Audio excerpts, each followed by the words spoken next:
মানে আমরা এই রোদের মধ্যে কিছু শুট নিচ্ছিলাম, তো 14 প্রো ম্যাক্স তো এখন আবার ঠান্ডা হইতেছে, আবহাওয়া ওয়েদার অনুযায়ী আসলে কম বেশি হয়। তারপর আমরা ওই যে আইফোন তো আসলে একটুতেই গরম হয়ে যায়, যার কারণে এই যে আমরা ভিজাইতেছি। এটা কিন্তু ভালো মোবাইল, এই যে চলে। এই যে আমি একটা ভিডিও দেখাই, অনেকে কইব যে আমার নষ্ট মোবাইল মনে হয়, এই যে আমার দেখা যায় না। আচ্ছা এই যে আমরা ভিজাইতেছি, তবে কি ধরো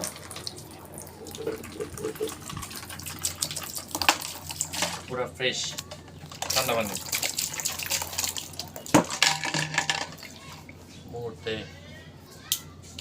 ঠান্ডা হয়ে যাবে। ও